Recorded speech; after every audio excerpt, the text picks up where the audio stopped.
Iniciando mais um vídeo com a resolução de questões do Enem. Hoje o tema é regra de 3, simples e composta. Então selecionamos 5 questões do Enem sobre esse tema e iremos resolver. Questão número 1. Uma indústria tem um reservatório de água com capacidade para 900 metros cúbicos. Quando há necessidade de limpeza do reservatório, toda a água precisa ser escoada. O escoamento da água é feito por 6 ralos e dura 6 horas. Quando o reservatório está cheio. Beleza. Essa indústria construirá um novo reservatório com capacidade de 500 metros cúbicos, cujo escoamento da água deverá ser realizado em 4 horas, quando o reservatório estiver cheio. Os ralos utilizados no novo reservatório deverão ser idênticos aos já existentes. Aí vem a pergunta: a quantidade de ralos do novo reservatório deverá ser igual a... Então a gente tem ralos, um volume de reservatório e um tempo para você escoar essa água. A gente tem 3 grandezas nesse problema. Então esse é um problema de regra de 3 composta. Por que composta? Porque tem mais de 2 grandezas. Então aqui, ó, a gente tem um volume, a gente tem a quantidade de ralos e a gente tem um tempo. Detalhe, quando a gente vai resolver uma questão de regra de 3, a gente monta uma tabelinha para nos orientar. Então nessa tabelinha a gente vai colocar aqui os valores que a questão nos fornece. Então, por exemplo, são 900 metros cúbicos de volume. Então coloca aqui, 900. Quantidade de ralos? 6 ralos. Para escoar em 6 horas. Beleza. Isso foi o que o problema forneceu. Agora vem a segunda parte. Vou criar um novo reservatório com capacidade para 500 metros cúbicos. E eu quero que seja escoada essa água em 4 horas. A pergunta é quantos ralos a gente vai utilizar, que é o X. Montou a tabelinha, vem a segunda parte, que é o quê? É você fazer a proporcionalidade. Eu indico com uma setinha. Você coloca uma setinha para baixo e as grandezas que são diretamente proporcionais a esta terão setinha para baixo. Se for inversamente proporcional, setinha para cima. Como é que você vai descobrir se as grandezas são direta ou inversamente proporcional? Você mantém o tempo constante, mantém uma grandeza constante e se pergunta em relação à outra. Se eu mantiver o tempo constante, aumentou a quantidade de ralos, eu consigo escoar mais água ou menos água? A resposta é mais água. Quanto mais ralo a gente tem, mais água a gente escoa. Beleza. Agora, se eu manter o volume constante, aumentou a quantidade de ralos, eu preciso de mais tempo para escoar ou de menos tempo? Ó, com mais ralos, eu preciso de menos tempo para fazer o escoamento. Então, é inversa. Por isso que a setinha está para cima. Setinhas em sentido contrário indicam grandezas inversamente proporcionais. Aí vem o terceiro passo, que é montar a proporção. Na regra de 3 composta, a gente vai montar a igualdade, onde no primeiro membro vai ficar quem tem x. Então, quem tem x aqui é 6 sobre x. No segundo membro, vai ficar quem não tem x. E detalhe, essa grandeza que é o tempo, ela está inversa. Então, vou ter que inverter. Em vez de colocar 6 sobre 4, teremos que colocar 4 sobre 6, para manter a setinha tudo para baixo. Então, vamos inverter 4 sobre 6 vezes 900 sobre 500, que a gente pode simplificar. Vai ficar 9 sobre 5. Perfeito. Então, aqui a gente tem 6 sobre x igual a 4 vezes 9 dá 36. 6 vezes 5 dá 30. 30 vezes 36. Agora é só a gente fazer o que a gente conhece já da regra de 3 simples. Multiplicação de meio pelos extremos. 36 vezes x igual a 6 vezes 30. 36 e 6 dá para a gente simplificar. 36 é 6 vezes 6. Então aqui a gente tem 6x igual a 30, quer dizer que x é 30 sobre 6, ou seja, x é 5. 5, a resposta então é a letra C.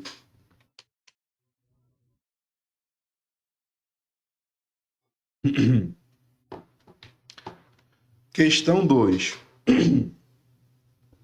Uma indústria tem um setor totalmente automatizado. São 4 máquinas iguais que trabalham simultaneamente e ininterruptamente durante uma jornada de 6 horas. Após esse período, as máquinas são desligadas por 30 minutos para manutenção. Se alguma máquina precisar de mais manutenção, ficará parada até a próxima manutenção. Certo dia, era necessário que as 4 máquinas produzissem um total de 9.000 itens. O trabalho começou a ser feito às 8 horas. Durante uma jornada de 6 horas, produziram 6.000 itens. Mas na manutenção, observou-se que uma máquina precisava ficar parada. Quando o serviço foi finalizado, as 3 máquinas que continuaram operando passaram por uma nova manutenção, chamada manutenção de esgotamento. Em que horário começou a manutenção de esgotamento? Então, a manutenção de esgotamento começou após o serviço ter sido finalizado. Esse serviço começou às 8 horas.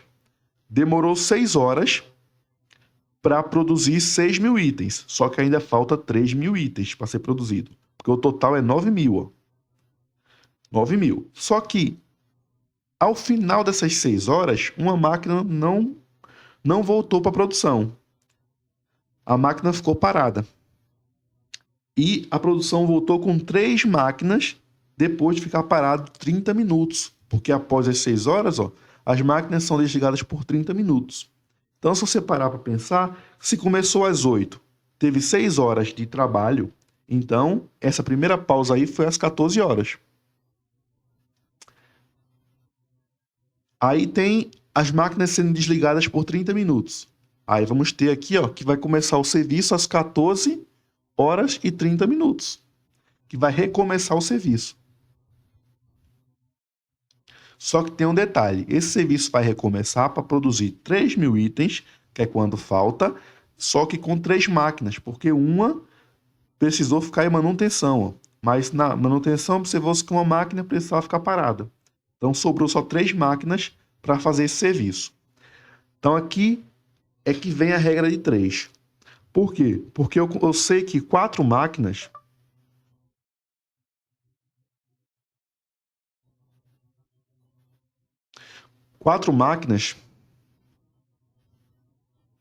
produzem esse serviço, esses itens, produzem. 4 máquinas produziram em 6 horas 6.000 itens. Ou seja, 6.000 itens e o tempo foi 6 horas. Eu quero saber, 3 máquinas para produzir 3.000 itens, vai levar quanto tempo? Que é esse tempo que falta para a gente encerrar o nosso serviço e começar a manutenção de esgotamento. Montou a tabelinha, vamos para a proporção. Setinha para baixo, mantém a quantidade de itens, ignora a quantidade de itens. Com mais tempo, eu preciso de mais máquina ou menos máquina para fazer essa mesma produção? Preciso de menos máquina. Mais tempo, menos máquinas. Só que com mais tempo, eu consigo produzir mais itens. Então, eu tenho uma grandeza que é inversamente proporcional. Vou ter que inverter ela. Vamos para a parte da proporção. A gente vai ter 6 sobre x, de um lado, igual. Essa a gente vai ter que inverter. Setinha tá para cima. 3 sobre 4, vezes 6.000 sobre 3.000, que a gente já pode cancelar os zeros. 6 sobre 3. 6 sobre x é igual a 3, cancela com 3, 6 sobre 4. Então aqui ficou fácil, né? Se 6 sobre x é igual a 6 sobre 4, x só pode ser 4. Não precisa nem fazer conta. Então, x é 4 horas. Beleza, 4 horas para o serviço que falta para o serviço se encerrar. Essa parte começou às 14h30. Mais 4 horas vai parar às 18h30. Então, a resposta, letra B. Questão 3. Um dos grandes problemas enfrentados nas rodovias brasileiras é o excesso de carga transportada pelos caminhões, dimensionado por o tráfego dentro dos limites legais de carga.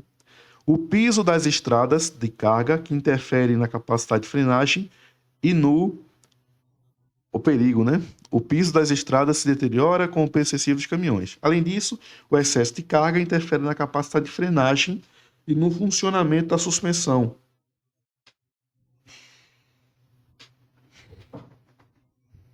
Do veículo. Causas frequentes de acidente. Ciente dessa responsabilidade e com base na experiência adquirida com pesagens, um caminhoneiro sabe que seu caminhão pode carregar, no máximo, 1.500 telhas ou 1.200 tijolos. Ou seja, ele está dizendo para a gente aqui, ó, que a massa de 1.500 telhas é igual à massa de 1.200 tijolos. Beleza. Considerando esse caminhão carregado com 900 telhas, o caminhão já tem 900 telhas. Quantos tijolos, no máximo, pode ser acrescentada à carga de modo a não ultrapassar a carga máxima do caminhão? Ele quer saber quantos tijolos eu posso colocar aí para não ultrapassar a carga máxima desse caminhão. Esse caminhão pode transportar 1.500 telhas ou 1.200 tijolos. O peso é o mesmo. Então, existe uma relação proporcional entre o peso de um tijolo e de uma telha. Se ele já está transportando 900 telhas, falta quanto para as 1.500? Falta 600 telhas. Ele poderia transportar mais 600 telhas sem ultrapassar o limite. Só que essas 600 telhas correspondem a quantos tijolos? Porque a pergunta quer saber quantos tijolos no máximo ele pode transportar. Eu sei que telha e tijolo tem uma proporcionalidade de massa. Então, se ele está transportando 900 telhas, falta mais 600 para chegar na capacidade máxima. Só que essas 600 telhas correspondem a quantos tijolos? Então, essa troca que a gente tem que fazer. Então, a quantidade de tijolos chama de X. Só que é dito na questão, ó, que 1.500 telhas corresponde a 1.200 tijolos. Regra de 3 simples. Perceba que, novamente, aqui a gente tem que ver a proporcionalidade, né? Se eu aumentar a quantidade de tijolos, quanto mais tijolos, mais telhas, né? O peso é diretamente proporcional entre tijolo e telha. Então, aqui a gente tem o seguinte, ó, montando a proporção, simplificando zero para facilitar, né? 6 sobre 15 igual a x sobre 1.200. Então, a gente vai ter 15x igual a 6 vezes 1.200. Beleza. Vamos fazer algumas simplificações. Por quê? Porque o 15 e o 6 dá para simplificar por 3. Aqui vai ficar 5 e ali vai ficar 2. E o 5 com 1.200 dá 2.000, dá 240. 1.200 dividido por 5, 240. Então, x é 2 vezes 240, que vai dar 480 tijolos. Que a resposta, então, é a letra D. Perceba que a estratégia aqui foi fazer o seguinte, ó. Se eu sei que existe uma proporcionalidade entre a massa da telha e a massa do tijolo, se tem 900 telhas, quer dizer que falta ainda, que tinha capacidade de caber mais 600 telhas. Essas 600 telhas correspondem a quantos tijolos? É essa pergunta que a gente respondeu agora, que é 480, ou seja, daria para colocar mais 480 tijolos, que o peso seria o mesmo. Seria o peso máximo, perdão. Questão 4. Uma mãe recorreu à bula para verificar a dosagem de um remédio que precisava dar a seu filho. Na bula, recomendava-se a seguinte dosagem: 5 gotas para cada 2 kg de massa a cada 8 horas. Se a mãe ministrou corretamente 30 gotas de remédio a seu filho a cada 8 horas, então a massa corporal dele é... Vamos lá, quantas grandezas a gente tem aqui? Quantidade de gotas, o peso da criança, a massa da criança e o tempo. Só que o tempo é o mesmo. Se você tem uma grandeza com o mesmo valor, você pode ignorar ela. Então, na regra de 3, a gente vai fazer o quê? Gotas e massa. 5 gotas corresponde a uma criança que tem 2 kg de massa. 30 gotas, quantos quilogramas são? X. Proporcionalidade, mais massa, mais gotas, diretamente proporcional. Então, a gente vai ter 5 sobre 30 igual a 2 sobre x. Multiplicando cruzado, ó, 2 vezes 30, 60, 5 vezes x, 5x. 60 dividido por 5, isso vai dar 12. Então, a criança tem 12 quilogramas. Questão de regra de 3 simples. Última questão de hoje. Um pintor cobra 240 por dia de trabalho, que equivale a 8 horas de trabalho no dia. Então, 240 por dia de trabalho, esse dia de trabalho é 8 horas de trabalho no dia. Quando é chamado para um serviço, esse pintor trabalha 8 horas por dia, com exceção, talvez, do seu último dia nesse serviço. Nesse último dia, caso ele trabalhe até 4 horas, ele cobra metade do valor de um dia de trabalho. Caso trabalhe mais de 4 horas, cobra o valor correspondente a um dia de trabalho. Se ele trabalhou metade, cobra só. Se ele trabalhou até 4 horas, cobra metade. Passou de 4 horas, vai cobrar o dia inteiro. Caso trabalhe mais 4 horas, cobra o valor correspondente a um dia de trabalho. Esse pintor gasta 8 horas para pintar uma vez uma área de 40 metros cúbicos. Então, aqui a questão diz que ele gastou 8 horas para pintar uma área de 40 metros cúbicos. E perceba que 8 horas equivale a uma diária, né? Um cliente deseja pintar as paredes de sua casa, com uma área total de 260 metros cúbicos. Ele quer que essa área seja pintada o maior número possível de vezes, para que a qualidade da pintura seja a melhor possível.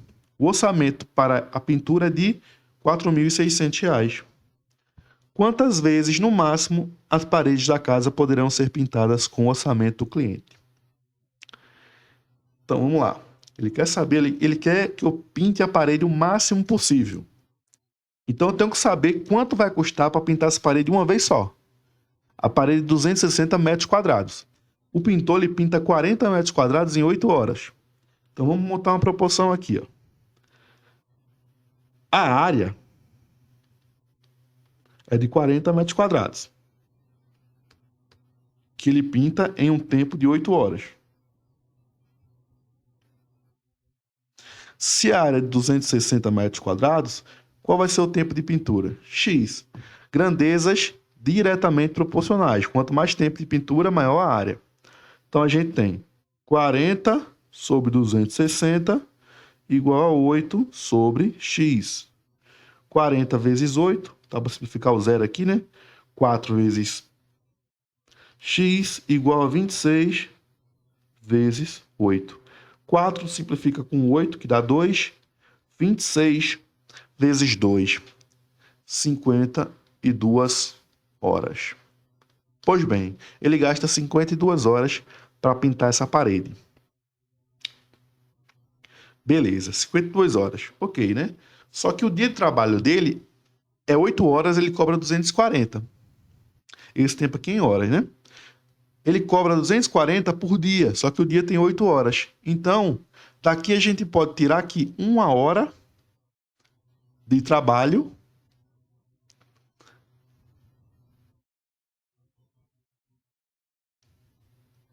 ele vai cobrar R$30. Porque se ele cobra 240 para 8 horas, divide 240 por 30, ele vai cobrar por 8, ele vai cobrar R$30. Então, 1 hora de trabalho é R$30. Se você multiplicar 30 vezes 52, você vai descobrir quanto vai custar para pintar essa parede de uma vez. 52 vezes 30. 52 vezes 3 dá 1.000, dá 156. Com 0, 1.560. Então, perceba que custa 1.560 para pintar uma vez. Então, aqui, ó, uma vez 1.560. Só que o orçamento dele é de 4.600. Então, dá para a gente pintar mais, né? Porque 1.560 para 4.600, a gente poderia multiplicar por 2. 1.560 vezes 2, para fazer duas pinturas. 0, 12, 2 sobe 1, 10 com 1, 11, sobe 1, 2, 3. 3.120 para fazer duas pinturas. Opa, duas pinturas. Mas ainda não está em 4.600, né? 4.600. Vamos multiplicar por 3 para ver se dá para fazer 3 pinturas. 0 vezes 3, 0. 3 vezes 6, 18. 8 sobe 1. 15 com 1, 16. 3 com 1, 4. Opa, 4.680. Passou. Passou quer dizer o quê? Que dá para fazer duas pinturas. Duas pinturas, letra B. Sim, a gente encerra a resolução dessas questões do Enem, de um tema que já apareceu bastante no Enem, não está caindo mais ultimamente, que é a regra de 3, simples e composta. Se você assistiu até aqui, se inscreva no canal e deixe seu gostei.